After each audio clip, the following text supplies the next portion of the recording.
Espero que vocês tenham uma boa noite de apresentações com aberração do nosso quarto encontro de arte e psicanálise. Mas, na verdade, sabe o que eu não gosto mesmo? É de quando dizem que eu sou uma mulher vadia. Mas isso não me importa. Sabe por quê? Porque José gosta. E é assim que a gente vai começar nosso quarto encontro, não é, Carlos? Com a apresentação da nossa querida Mariel, que ela é pesquisadora do PREABORT, da pesquisa de risco do autismo, do IPB, que é a Interseção Psicanalítica do Brasil, e do Centro de Estudos Freudianos do Recife. Ela vai fazer a apresentação da psicanálise em criança. Deixa eu botar aqui meus óculos. Com criança. O trabalho dela vai ser desenvolvido com o título de Lar dos Lar. Cadê o lobo mau? O Mariel Rocha Pereira de Lira. Vamos lá, Mariel. Seja bem-vinda.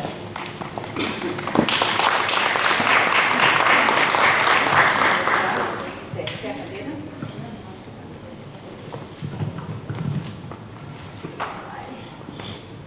Cheguei em paz. Boa noite. Eu fico muito feliz de estar aqui na minha terra. Eu resido em Recife, mas eu sou de João Pessoa. E fico muito feliz da gente poder estar encontrando aqui pessoas interessadas em discutir sobre psicanálise e arte, né? E eu sou, assim, muito ligada à questão das artes e, por conseguinte, esse trabalho que eu trago hoje, que é um caso clínico que eu atendi numa instituição lá em Recife, num ambulatório, e que me chamou a atenção o fato de que essa criança, né, que eu atendi, ela trazia todo um contexto histórico que me fazia pensar como trabalhar com ela naquela situação, porque a gente está falando aqui de aberrações, aí a gente vê com a questão da sexualidade infantil, né, que aí Freud vai dar esse enfoque em relação à criança perversa polimorfa, mas o que mais vai nos interessar nesse caso, nessa nossa fala, é a gente olhar um pouco a questão da criança abusada, né? A escuta dessa criança frente a esse ato pedófilo, principalmente quando é uma pedofilia ligada ao parentesco. Então, pode passar. Então, é nesse sentido que eu vou só ler isso aqui, que também já faz parte do folder, né? Na aproximação teórica e prática das aberrações pela vida da psicanálise, articulou-se a obra de arte por diferentes manifestações, entre elas a pintura, mas, aí tem aqui a pessoa que vai apresentar em seguida, que é Joana. Temos que, em 1905, Freud provoca a revolução científica e social com a compreensão dos processos psicológicos das chamadas aberrações sexuais, eliminando a tese da degenerescência. Nessa direção, evidencia-se a complexidade da sexualidade humana com o tema da pedofilia em um caso clínico de criança. Então, como eu me dedico, não especificamente só essa minha clientela, mas a uma prevalência de atendimento de crianças, foi por isso que eu trouxe. E aí eu começo, né, a minha apresentação desse caso, trazendo para vocês a ligação que eu estou tentando fazer nesse trabalho entre a psicanálise e a contação de história como arte, né, arte psicanálise. E aí a gente traz o conto de Chapeuzinho Vermelho, porque é exatamente aí onde está o foco e a parte mais importante desse caso clínico na fala desse pai. lembre-se, vá direto para a casa da vovó, a sua mãe advertiu-lhe. Não se distraia pelo caminho e não fale com estranhos, a floresta é perigosa. Então é a partir desse ponto que eu vou falar com vocês. Fazendo a articulação do conto de Chapeuzinho Vermelho como referência, constata-se que a psicanálise e a arte, no que se refere à contação de histórias, são indissociáveis. Então, quem trabalha com arte sabe que, de uma forma ou de outra, o artista, seja ele pintor, escultor, artesão de qualquer ordem que seja, né? E mesmo quando a gente brinca com criança, todo esse trabalho que ela faz da contação de história, trazendo esse imaginário nessa brincadeira que ela faz, ao estar ligado à questão da psicanálise. Então, a clínica psicanalítica com criança guarda um parentesco da contação de história com a estética do ato criativo. A contação de história configura-se com a arte de imprimir marcas na criança. Então, o que é que a gente vê? Que nós, na nossa história, né, os nossos avós que contavam histórias para nós, algo das histórias ficam marcadas. Inclusive, existem críticas cerradas, inclusive, né? Algumas coisas que o Bruno Bettelheim traz, né, do psicanálise do conto de fada. Que histórias são essas, né, que são assombrosas e que criam na criança certas marcas, mas que a gente não esquece, né, desse tema assim, era uma vez. Então toda criança gosta de ouvir isso. Pode passar. A partir do fragmento do caso clínico, delinearei os escritos seguindo 3 eixos. Freud aborda sobre a sexualidade polimorfa da criança, que eu já falei. O pedófilo, ao provocar o sofrimento psíquico da criança, vivencia sua sexualidade, e a família incestuosa que porta um segredo sobre abuso sexual controla o sujeito movido pelo narcisismo. Pode passar. Então, quando eu trago essa questão do pedófilo, né, a gente fazer também essa articulação, onde eu não vou me aprofundar aí na questão do que é o pedófilo, por que a pedofilia, mas quais são os efeitos disso nessa criança que passa por isso. Então eu trago para vocês o caso de Laís. Ela comparece ao ambulatório acompanhada por um policial e 2 mulheres. A coordenadora da escola estadual, onde ela estuda, e a mãe. É uma menina bem desenvolvida para a sua idade, tem 11 anos, cor branca e olhos claros. Prontamente solicito que os acompanhantes aguardem e Laís entre no consultório. Fui informada anteriormente do caso pela diretora da escola, a qual solicitou o atendimento trazendo um documento do Conselho Tutelar que relata toda a sua queixa. Assim procedendo, pensei poupar Laís da repetição do discurso sobre o que ocorreu com ela, mas só para depois trabalhar nas sessões, na sua contação de história. A coordenadora relata que Laís, em sala de aula, permanecia sempre afastada de todos e sua aprendizagem apresentava declínio considerável, razão pela qual chamou a atenção da professora sobre a redação que ela escolheu, cujo tema era a família. Então é muito interessante, não é? Que assim, na maioria, se a gente for ver assim, quais são os efeitos do ato pedófilo em criança, a gente vai ver sempre que a questão da aprendizagem, a questão dos medos, dos pesadelos, são exatamente resultantes desse momento constrangedor. Em linhas gerais, a redação se refere à história de uma menina que ela própria nomeou de Maria. Então essa criança, quando foi fazer essa redação, ela construiu essa história, ela foi contar a história de Maria, que era ela própria. Está em perigo, precisando de ajuda. Refere que a família de Maria é muito louca, diferente. Todo mundo acha que é uma família maravilhosa, porque o pai dela é um santo, um pastor protestante. Ele obriga a família a falar isso na rua e na igreja. Maria tem 3 irmãs que só faz o que ele quer, porque são todas suas mulheres.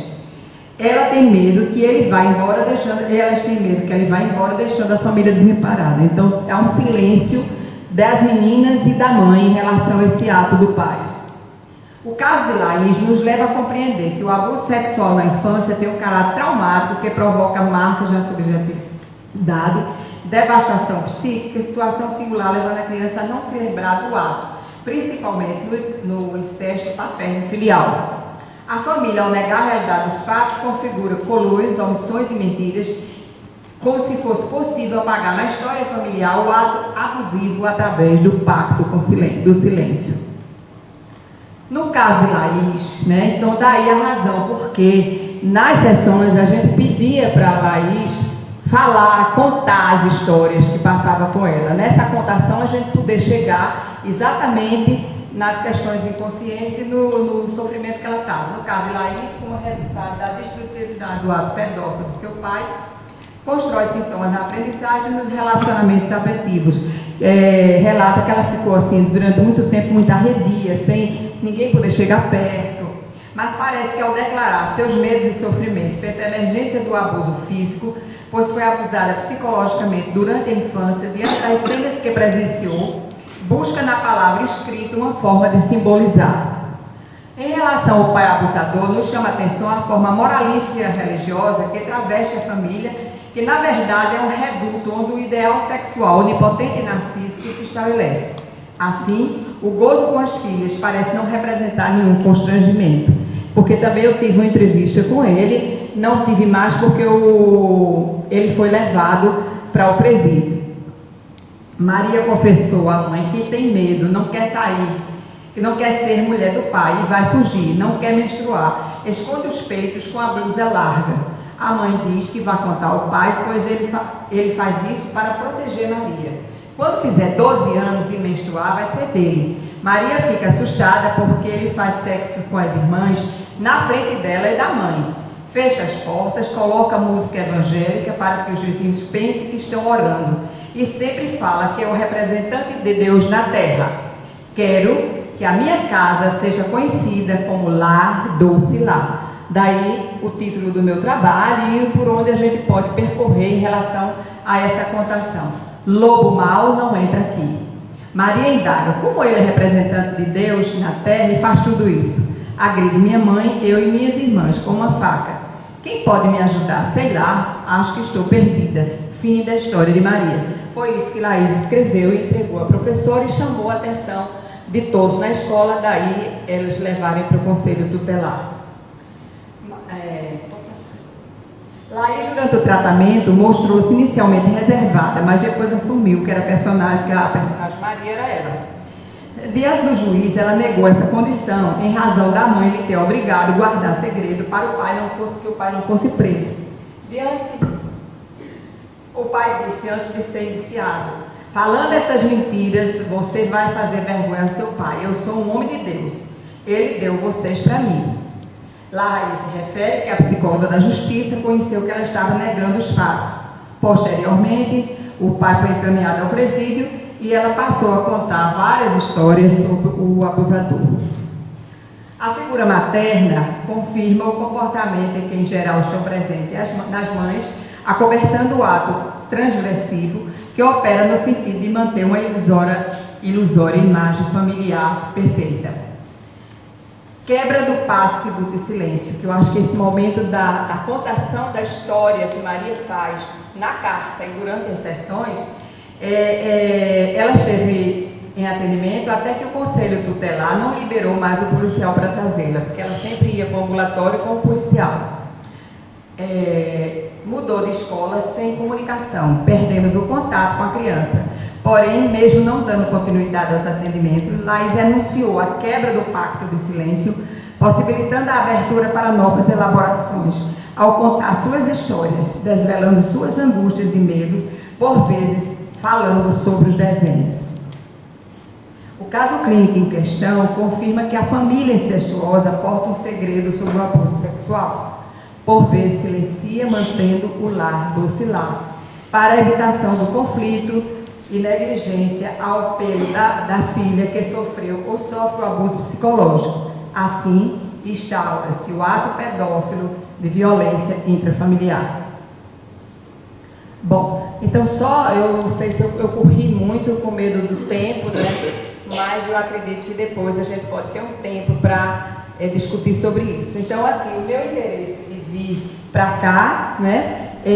Não só pelas relações afetivas com algumas pessoas daqui do grupo, né, o Carlos, a Joana e agora a Sara e Clara, né, que eu tenho vindo, pelo menos vim a 2 ou 1 encontro desse, e assim fiquei fascinada com esse tipo de trabalho por conta das questões da obra de arte, da arte, porque é uma coisa que me suscita muitas questões. Eu também sou uma pintora, né, que não faço artes plásticas como se faz, mas eu penso que quando eu pinto, eu também passo para ali muita coisa que Freud vai dizer já em Leonardo, não é? Que a gente passa todo esse contexto interno e ele vai ser capturado pelo que ele faz e vai ser o espectador da obra de arte, não é?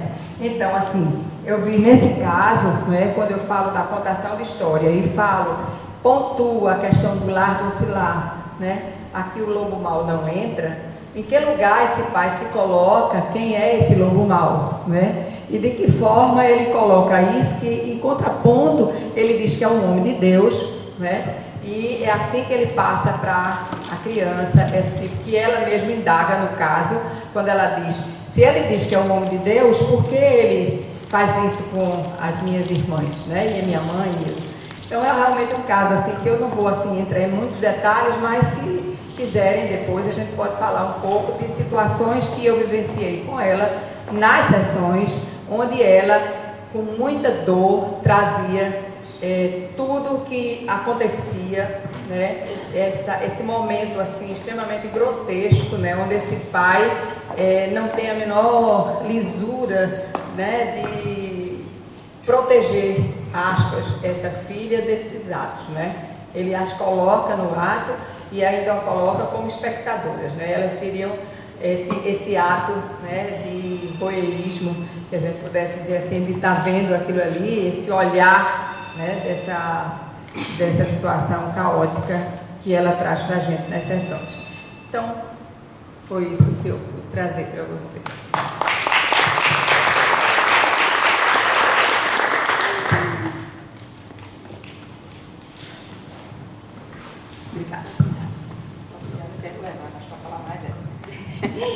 Muito obrigada, Mariel. Bela exposição. Acho que todos gostaram. Se não gostar. Ele visualizou, mas não curtiu nada. Nenhuma carinha sorrindo. Quem é? Tô tomando banho! O zelador uma hora dessa. E ele não viu. A culpa é minha. É minha. Quem mandou eu dizer para ele que ele podia me procurar a qualquer hora? Eu devia ter dado limites e não ter deixado assim, né? Mas era medo de perder. Bom, continuando, eu vou convidar minha amiga Joana para que, no seu belo quadro, A Arte na Clínica, a arte que ela encanta, arrebata, choca e, sobretudo, captura. Com Joana.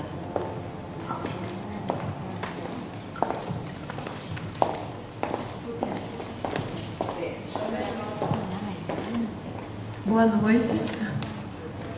Bom, a ideia de quando a gente fala da arte, a gente tem a impressão de que é da beleza, né, do arrebatamento, da transcendência, mas também ela desencanta, né, e passa horrores. Né.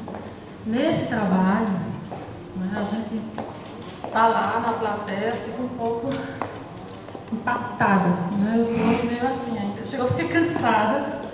Né. Já ouvi muitas histórias, já atendi vários casos de pedofilia, mas cada um é diferente. Né.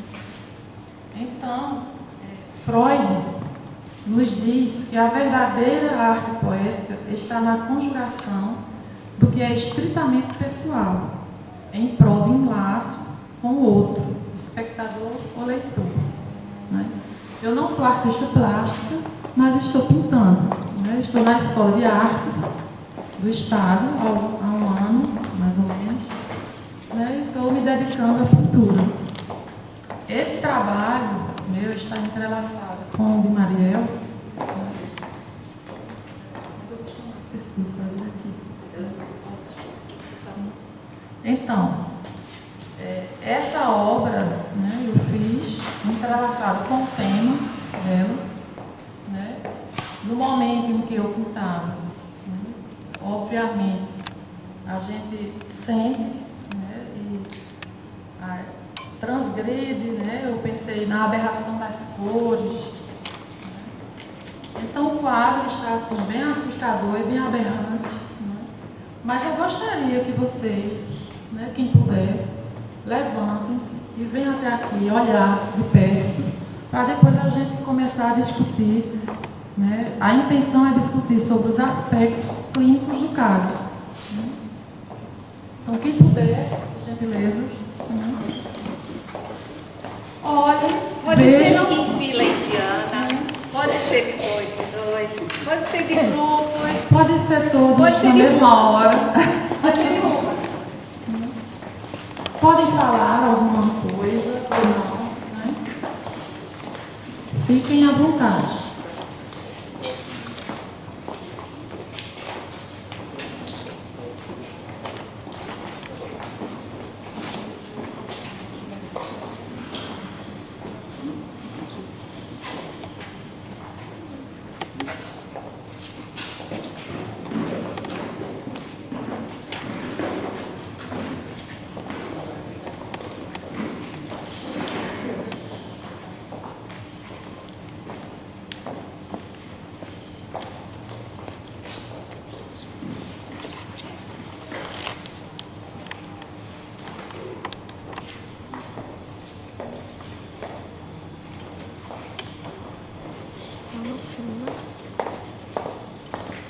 Eu não filmo, né?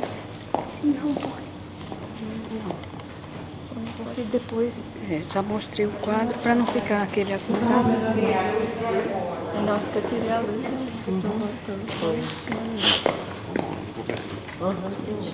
Quando ela for falando, eu passo de novo com o quadro dela. Aí você filma, certo?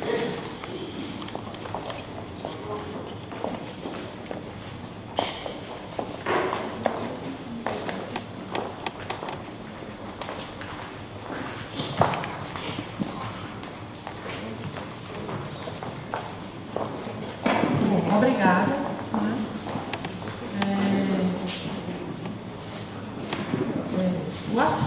Os aspectos clínicos, né, do caso, que eu, ao pintar, né, no momento em que eu estava pintando, né, como a gente exprime o inconsciente, né, a arte ela faz isso, a gente, né, faz a impressão, né, e também no momento em que eu pintava, como eu e Mariel estávamos em conexão com o caso, né?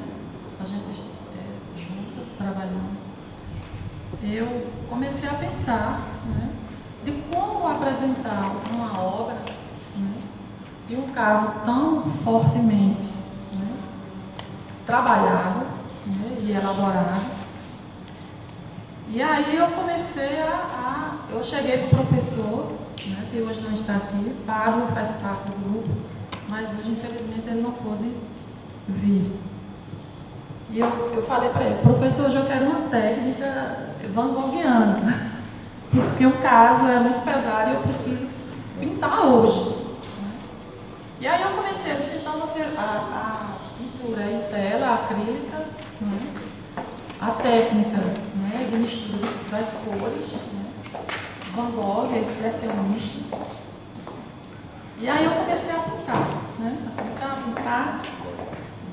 E comecei a pensar, né, nesse poder que o pedófilo tem, né, sobre a família. Né? Esse poder narcísico que eles exercem nessa constituição familiar.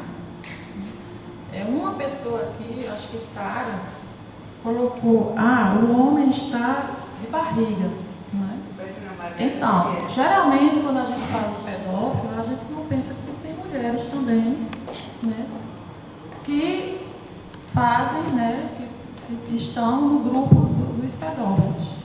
Né? Como eu já atendi na clínica de emergência e ambulatório, né, muitos casos, cada caso é um caso diferente, mas que termina no mesmo, né, na mesma situação.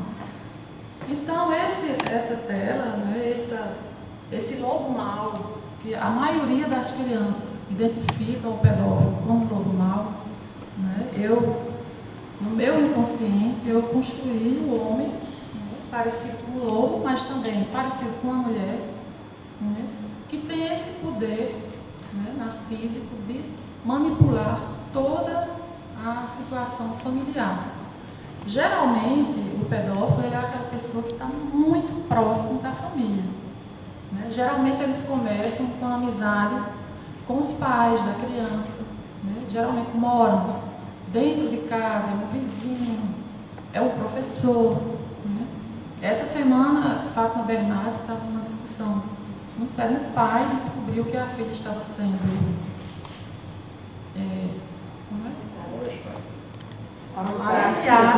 aliciada, e ele teve que se passar pela filha para descobrir quem era o pedófilo. E geralmente é assim, é aquela pessoa que está muito, muito próxima, né, que não tem, é muito difícil. Só se descobre quando acontece o ato. Né? No Hospital de Emergência e Trauma, a gente trabalha como referência do abuso. Né?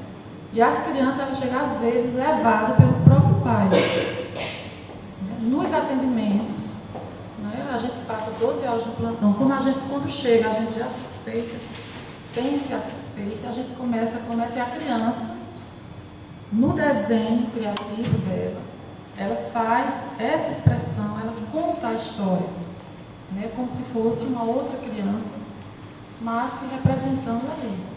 Geralmente, no fim do plantão, a gente chama o conselho tutelar, e aí o fim a gente não sabe, né, porque é plantão.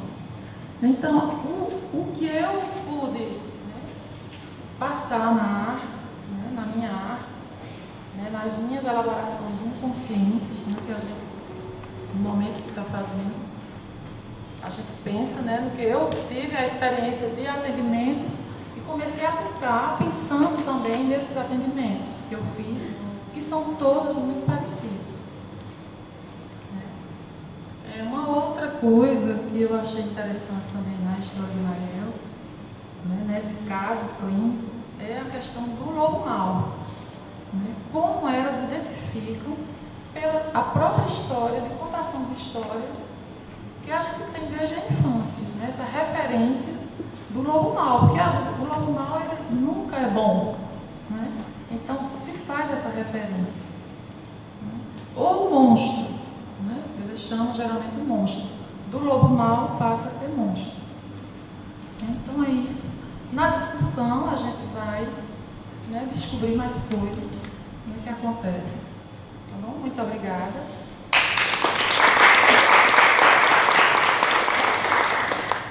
Obrigada. Parabéns, Joana. Você está nos surpreendendo como artista. Cada quadro que você mostra aqui, você está crescendo, está nos passando assim uma visão sua muito bacana. Parabéns. Acho que o nosso grupo está sendo muito importante para nós mesmos, um crescimento entre o grupo e uma interação e as descobertas, né? Que estavam lá guardadinhas, que a gente não queria mexer e agora está botando para fora. Parabéns, Joana. Bom, de cara, eu não mais vou ler livro nenhum que as mulheres escrevem. Elas não entendem nada, não sabem absolutamente nada, já estão cansadas. Até me viro para o retrato da minha avó e pergunto para ela se foi ela que contou essa história. Foi você, vovó? Como ela pode falar comigo? Ela só apenas um quadro. Mas de cara, eu vou enfrentar Aldenor. Aldenor, que até me deu vontade muito de chegar aqui, não de cara. Vamos lá, Aldenor.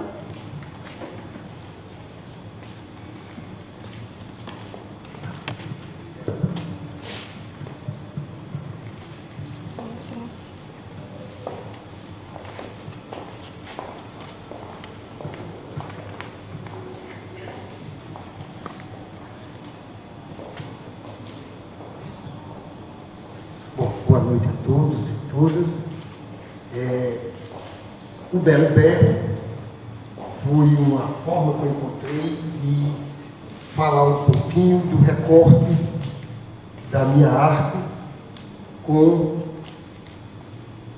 o tema de aberração. Eu fiz um pouco da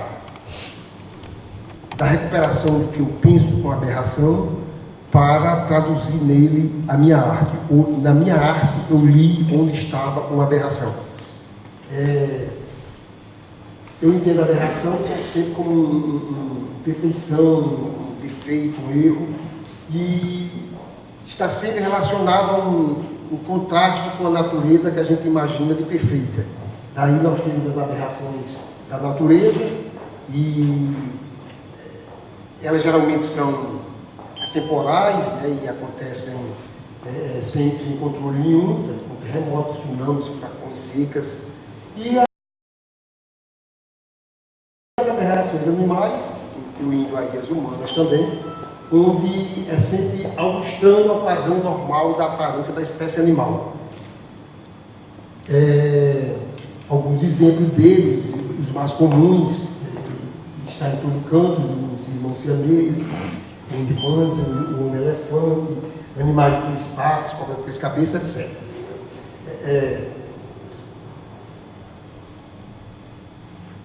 O que é comum no grupo de aberrações, no meu entendimento, é que elas, por seu caráter de perfeição, elas são naturalmente escondidas, isoladas da vida natural de outras pessoas. Então a tendência da natureza humana é sempre esconder as aberrações.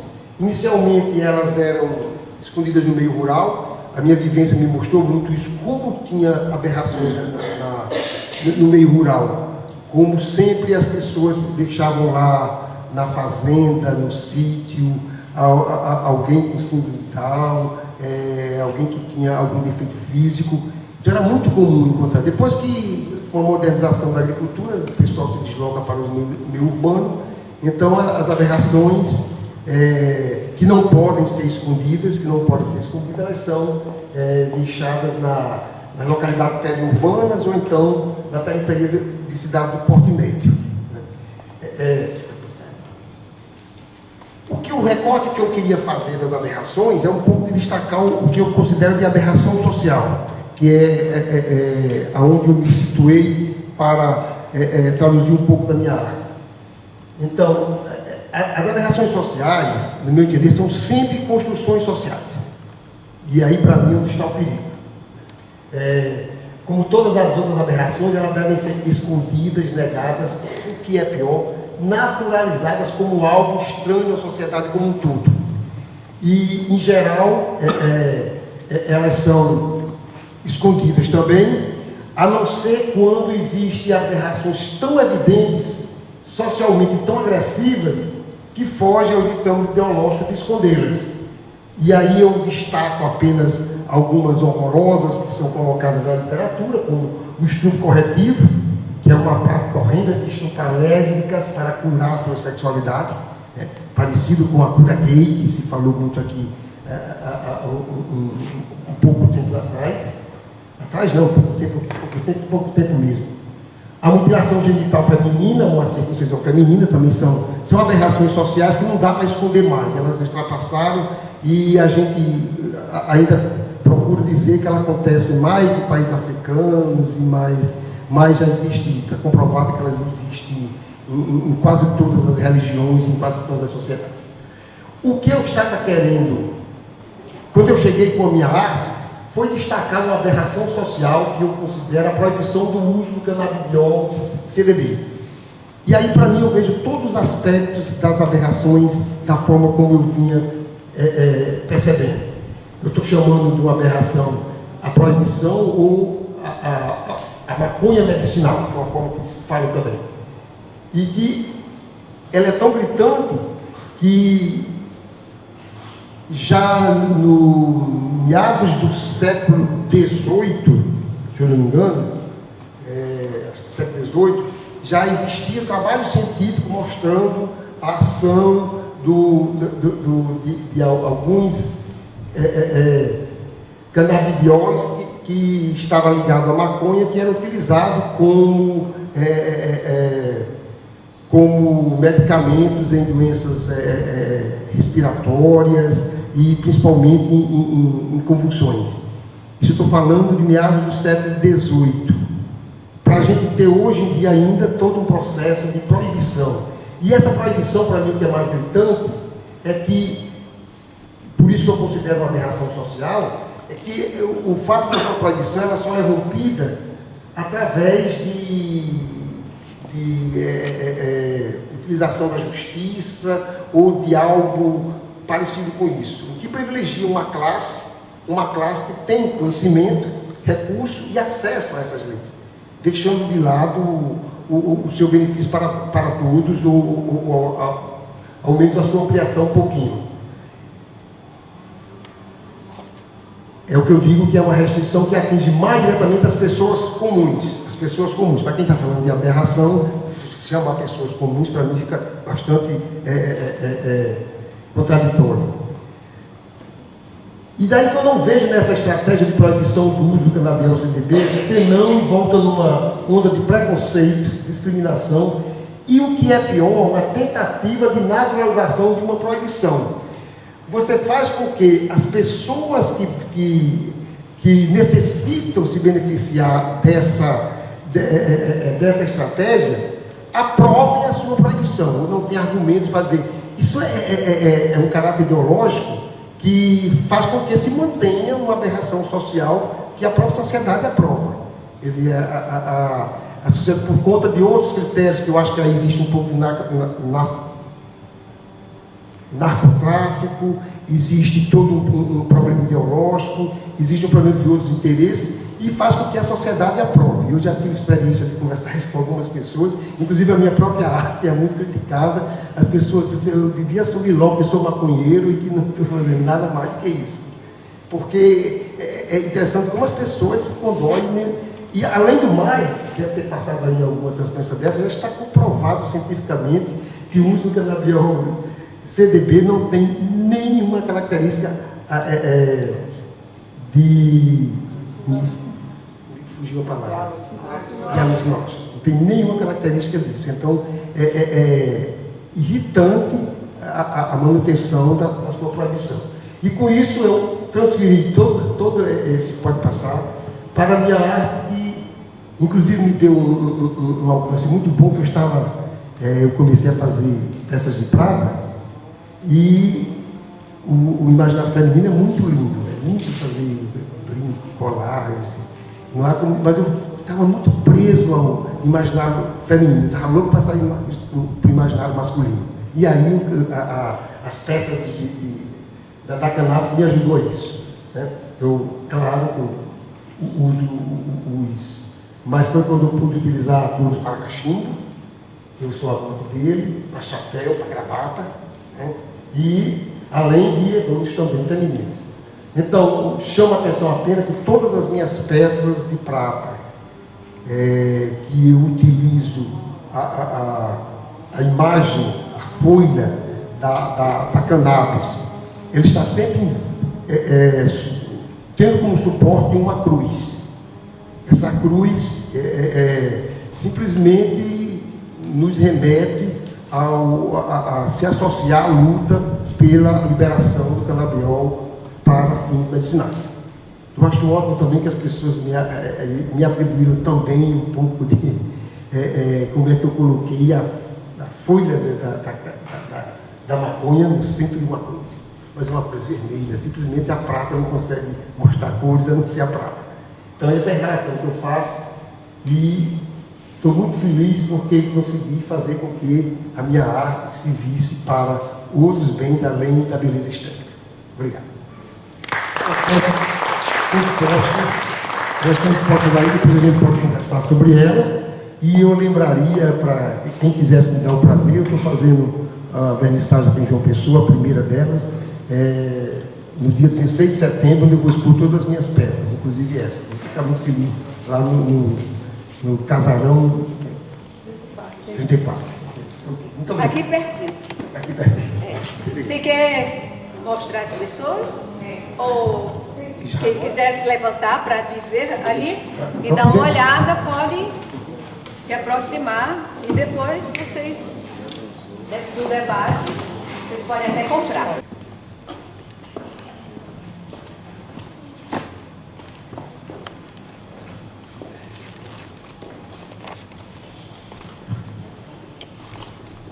Mas eu soube que a minha avó contou para minha mãe, e minha mãe contou para mim, que para segurar um homem tem que saber cozinhar, tem que lhe dar comida, certo? É no estômago que a gente pega.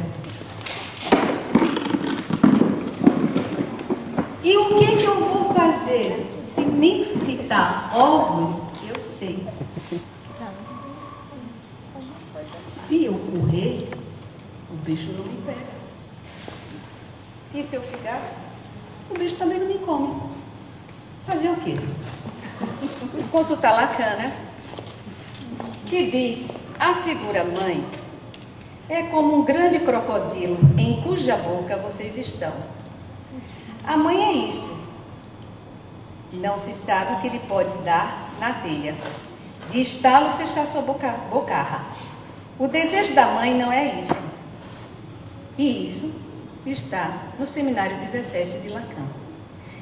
E quem vai nos mostrar, com a sua interpretação, é a nossa querida Cassandra Dias, coreografia de Canis Vitório e a música do meu não menos amigo, Klaus Nomi, de Cold Song.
belíssimo.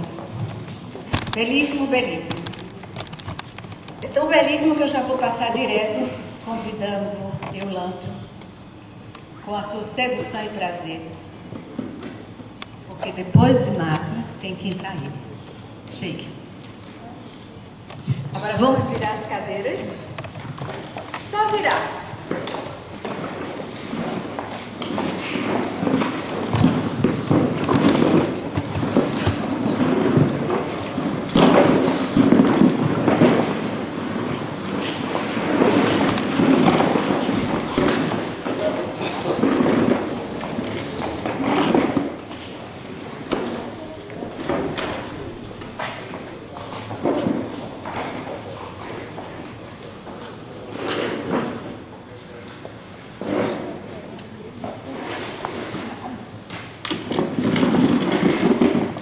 Boa noite.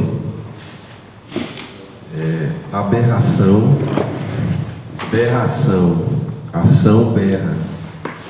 Diferentemente do que vinha fazendo até agora, né, dos colegas, eu não vou falar da aberração, vou falar da ação que berra. E para começar, para poder falar disso, eu vou falar um pouquinho antes, dar um introito para chegar onde eu quero.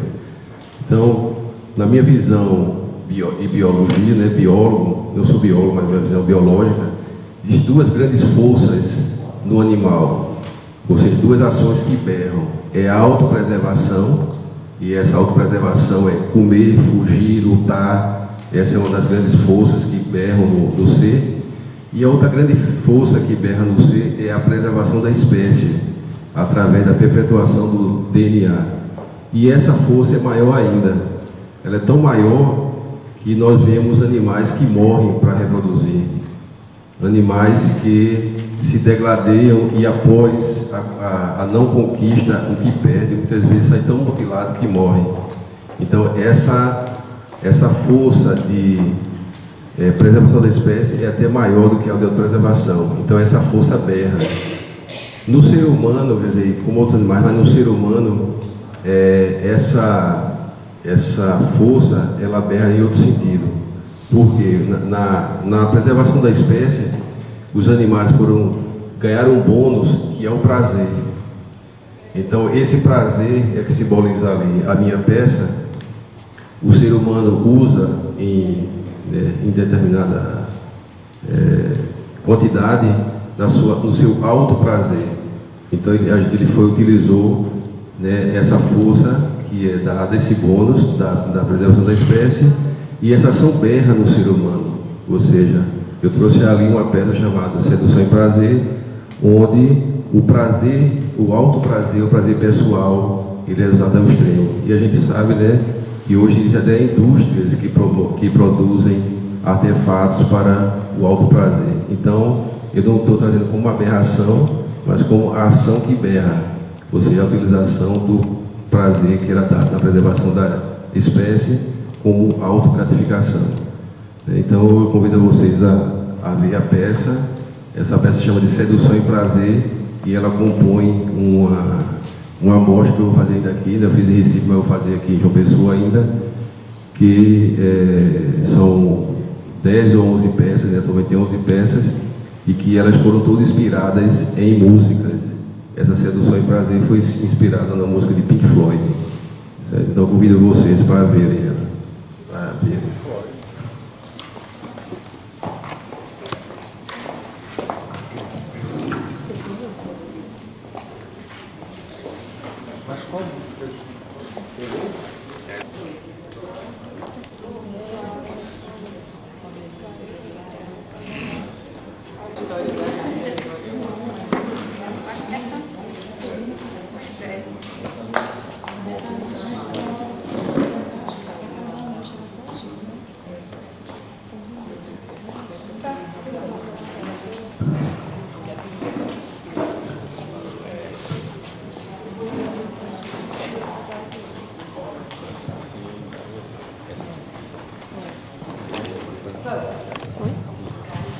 Todos esses pequenos trechos que eu vim falando aqui, antes de apresentar os colegas, está no monólogo de Carlos Santos, o livro e o retrato que ele tinha me dado para que eu interpretasse tudo. Só que eu tive umas pedras no caminho durante esse curto período que a gente tem para ensinar, pérolas. A minha neta veio me visitar, foi meu aniversário e teve outras coisas mais. Então eu só consegui pegar alguns textos. Mas agradeço a confiança, que foi só pela metade da minha parte. E agora vamos ter o prazer de escutá-lo, né? Vamos ter o prazer de escutar Carlos com a aberração. O papel do ornitorrinco no que qualifica a psicanálise. Vamos lá, querido. Boa noite. Eu vou tentar apresentar para vocês um aspecto do ensino de Lacan, mas um aspecto muito específico. Eu usei a figura do ornitorrinco, não sei se vocês conhecem, mas é uma figura muito curiosa, porque é um animal que apresenta características diversificadas de várias classes. Então, o ornitorrinco tem um bico de pato, tem mamas, tem pelo, tem veneno de serpente, e ele não é classificado especificamente em nenhum tipo de quadro classificatório animal. Essa figura ela foi usada por vários autores. Por exemplo, Humberto Eco fez esse uso para tratar da figura de Kant, que é um autor da filosofia que eu prezo e que venho estudando há muitos anos. E é exatamente acerca de Kant e Lacan que eu vou fazer um comentário sobre o rigor lacaniano. Eu vou citar uma frase acerca da função do psicanalista, que está num seminário chamado Seminário 20, né, que é um seminário dedicado ao corpo. Daí a expressão que Lacan usa é muito curiosa. Ele usa a expressão encore, e dando exatamente essa coisa auditiva do encorpo. Foi traduzido literalmente por ainda, né, mais ainda, mas perde na tradução esse aspecto aí do corpo. Lá pelo meado, mais para o final, ele tem a seguinte frase que eu acho importante e que eu vejo necessário o conhecimento de alguns pontos de Emmanuel Kant. Antes de falar a frase, eu vou me referir ao que aspecto de Kant está sendo tratado. Kant é um autor que inaugurou o estudo moderno da filosofia. Sem Kant, quer dizer, nós temos Kant no nosso cotidiano, né? Todos nós adotamos como perspectiva na nossa vida, seja na moral, seja na estética, seja no conhecimento, na epistemologia, nós adotamos a perspectiva de Kant. E ele tem 4 termos que são cruciais: o a priori, a posteriori, síntese e análise. Bom, esses termos eu não vou me dedicar a cada um porque não nos interessa, mas ele cria uma figura que é determinante para nós entendermos essa frase de Lacan. Ele cria a figura do juízo sintético a priori, que é meio ornitorrinco. Por quê? Porque sintético que significa o quê? Aquilo que depende da experiência, do a posteriori. Porque tudo que é síntese, em Kant, é a posteriori, quer dizer, depende do conhecimento que é produzido. E aí ele associa a essa síntese a figura do a priori, quer dizer, a figura do necessário, do universal e do que não precisa da experiência.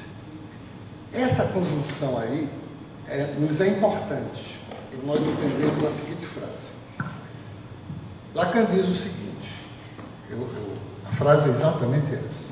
Uma tradução livre, claro, mas a frase é essa. O psicanalista pode significa o quê? Significa que também pode não poder. Então estamos no universo contingencial, estamos no universo do campo analítico. Então, o psicanalista pode, ocasionalmente, então aí já entra uma outra ponderação. O psicanalista pode, ocasionalmente, ocupar o semblante, como tradução livre da palavra francesa semblant, uma tradução possível, não tem problema. Então, o psicanalista pode, ocasionalmente, ocupar o lugar de semblante do objeto pequeno a, resto da operação discursiva de um analisante, para aí fazê-lo reinar. Então veja bem, como é que onde é que está o ornitorrinco nessa construção? Onde é que está o juízo sintético a priori nesta construção? Está no fato de que, mesmo não entrando nessa dinâmica classificatória, ele abre a partir daí a figura do contrassenso envolvendo o contingencial e o necessário, tornando o necessário um elemento imerso no campo contingencial e o contingente imerso no campo necessário. Isso é exatamente o que Lacan vai nos propor para entendermos que a arte e a psicanálise estão reunidas. Estão reunidas porque só inventando, só trazendo essa operação de invenção é que a psicanálise ela ganha o qualificativo, aquilo que a qualifica, e é possível ser dimensionada como um qualificativo que é o psicanalítico da psicanálise. Ampliar a psicanálise nessa sede, né, na sede do monopólio do saber, a partir de traduções de conceitos um ao lado do outro, uma espécie de classificação, não atinge o aspecto ornitorrínquico da psicanálise. Então, a proposta de Lacan no Em Corpo, ou no Ancor dele, é uma proposta que nos coloca como dimensão o absurdo, o paradoxo, o enigma, o contraditório, e sempre abordando o fato de que a teoria, e a teoria que eu estou me referindo é a topologia, a teoria, ela é fundamentalmente a clínica. A extrema contradição de dizer que antes da experiência do campo empírico, existe a teoria. Revolução enorme na compreensão do que é a psicanálise.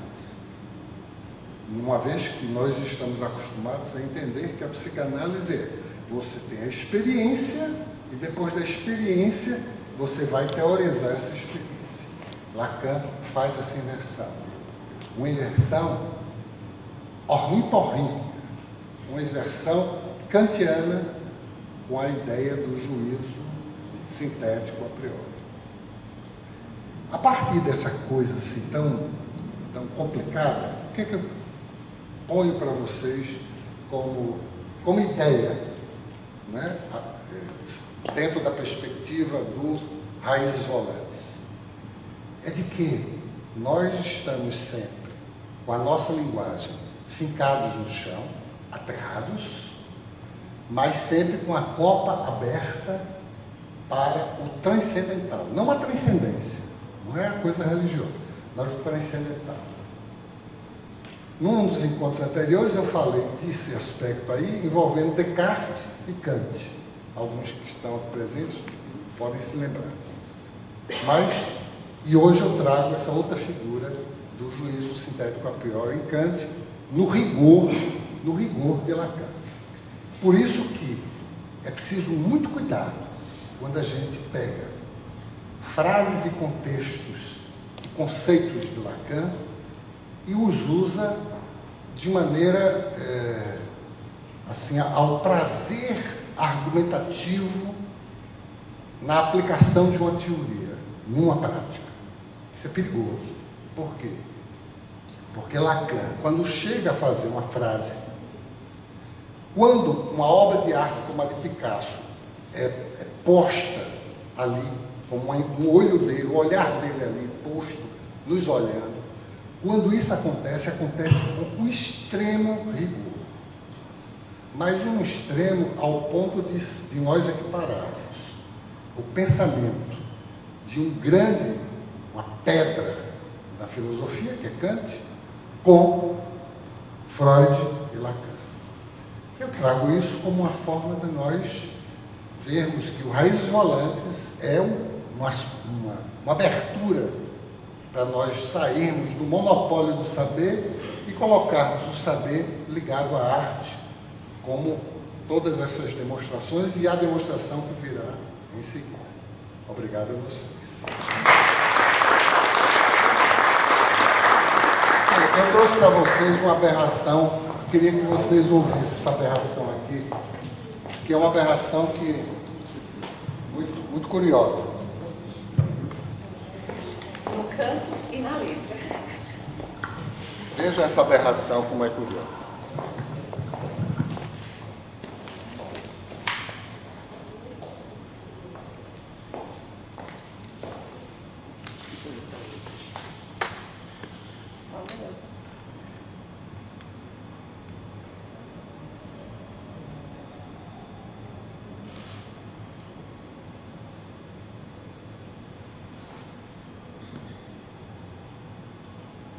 Alô, Carlinho Herói e ouvintes da 104.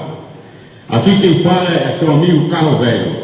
Quero parabenizarmos pelo seu magnífico programa, um programa líder e audiência, um programa que vem levantando os ouvintes de Quixeramobim, uma pessoa que está fazendo o maior sucesso em Quixeramobim.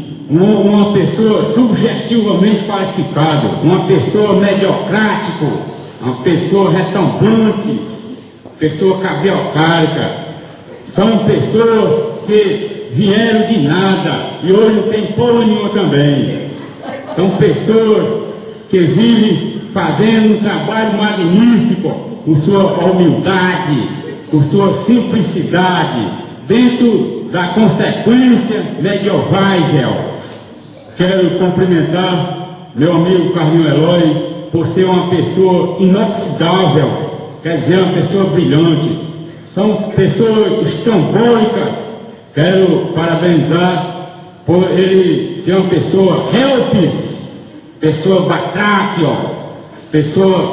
uma pessoa que tenta alegrar a população do nosso Quixeramobim.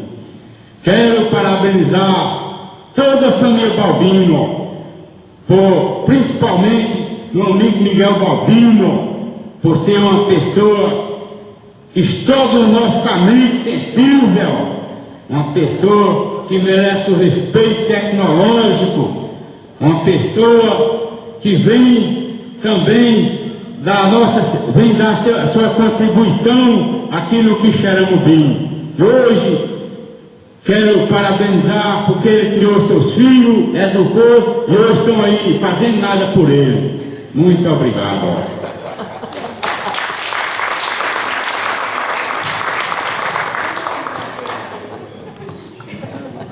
Você arrumou isso. E vou pedir outra vez, no mesmo local que vocês estão, só virem suas cadeiras para olhar para mim.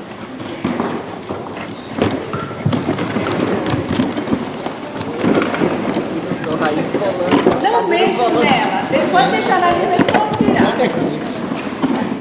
Só virar. Porque vocês vão agora e entre um elo e outro de uma cadeia ao quê? Entre isso e aquilo. O simples andar cotidiano não é mais que uma sucessão de quedas para diante, as quais se evita o seu devido tempo, desladando a perna que se tinha ficado atrás e se apoiando nela. O entre é uma relação que permite a passagem, mas se ficarmos no entre, portanto, entre. Com Sara, Arcânia, entre.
uma aberração de cabeça.